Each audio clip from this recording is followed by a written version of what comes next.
Drive technology অ্যাপসে add balance করার জন্য আপনি অ্যাড ব্যালেন্স নামে একটা অপশন পেয়ে যাবেন। এটাই সেই অ্যাড ব্যালেন্স নামক অপশন।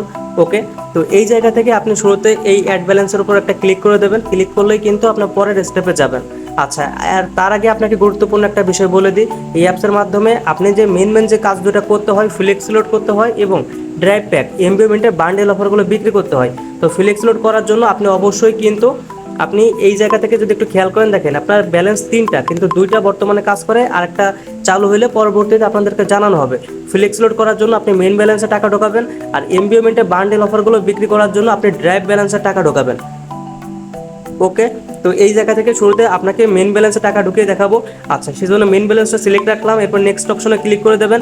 এখন আপনার যদি বিকাশ থাকে তাহলে আপনি এই জায়গা থেকে বিকাশ নাম্বারটা কপি করবেন। এই নাম্বারটার উপর একটা ক্লিক করা মাত্রই আপনার বিকাশ নাম্বারটা কপি হয়ে যাবে। নাম্বারটা কপি হয়ে গেলে এই নাম্বারে আপনি সর্বনিম্ন 10 টাকা অ্যাড করতে পারবেন এবং সর্বোচ্চ আপনার ইচ্ছা মতো 1000, 2000, 5000, 10,000 আপনার ইচ্ছা মতো টাকা অ্যাড করতে পারবেন। তো এই জায়গা থেকে নাম্বারটা কপি করবেন, আপনার বিকাশ অ্যাপসে যাবেন, বিকাশ অ্যাপসে যে এই নাম্বারে সেন্ড মানি করে টাকা পাঠিয়ে দেবেন। সাপোজ ধরলাম আপনি 1000 টাকা পাঠাইছেন। এরপর আপনি যে কাজটা করবেন, বিকাশ থেকে আপনি একটা ট্রানজ্যাকশন আইডি পাবেন। ওই ট্রানজ্যাকশন আইডিটা কপি করে এনে এই ঘরটা বসাবেন। বসানো হয়ে গেলে অ্যামাউন্টের ঘরে দিয়ে দেবেন 1000 টাকা। তার কারণ আপনি 1000 টাকা পাঠিয়েছেন। এরপরে আপনার অ্যাকাউন্টে 6 ডিজিটের পিন নাম্বারটা এখানে দিয়ে দেবেন। আপনার অ্যাকাউন্টে 6 ডিজিটের পিন নাম্বারটা দেওয়া হয়ে গেলে একবার মিলিয়ে দেখবেন। তারপরে অ্যাড নাও এর উপরে ক্লিক করার সঙ্গে সঙ্গেই কিন্তু আপনার ব্যালেন্সের টাকাটা জমা হয়ে যাবে। আর টাকাটা জমা হয়ে গেলে আপনি কিন্তু মাই ব্যালেন্সে আসবেন। এই জায়গা থেকে মেন ব্যালেন্স সিলেক্ট রেখে চেকের উপর ক্লিক করবেন, তাহলে কিন্তু দেখতে পারবেন যে আপনার ব্যালেন্সে টাকাটা জমা হয়ে গেছে। একইভাবে আপনি যদি এখন চাচ্ছেন যে নগদের মাধ্যমে করবেন, সেজন্য আপনি এই জায়গা থেকে নগদ নাম্বার কপি করবেন। আপনি এই নাম্বারে সেন্ড মানি, নগদ অ্যাপসে যে এই নাম্বারে 1000 টাকা সেন্ড মানি করে পাঠিয়ে দেবেন।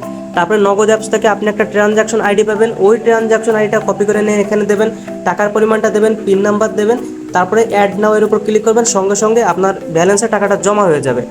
এবং আপনার যদি রকেট থাকে বা উপায় থাকে, তাহলে যে কাজটা করবেন, দেখেন আগে শুরুতে নাম্বারটা কপি করবেন, তারপরে সেন্ড মানি করে টাকা পাঠাবেন। টাকা পাঠানো হয়ে গেলে ট্রানজ্যাকশন আইডিটা এখানে দেবেন, তারপরে কিন্তু অ্যামাউন্ট দেবেন, আপনার অ্যাকাউন্টে 6 ডিজিটের পিন নাম্বারটা দেবেন, অ্যাড নাও এর উপর ক্লিক করবেন, সঙ্গে সঙ্গেই আপনার ব্যালেন্সে টাকাটা জমা হয়ে যাবে। তো আশা করি আমি আপনাকে বোঝাতে পারছি যে কীভাবে আপনি বিকাশ নগদ রকেটের মাধ্যমে টাকা ঢোকাবেন। আর ভিডিওটা যদি ভালো লেগে থাকে তাহলে অবশ্যই একটা সাবস্ক্রাইব করে দেবেন। এই অ্যাপস নিয়ে আমাদের টোটাল মিলে 10টা ভিডিও বানানো আছে। আপনি যদি ওই ভিডিওগুলো দেখেন, তখন এই অ্যাপসটা ব্যবহার করা আপনার জন্য একদমই সহজ হয়ে যাবে।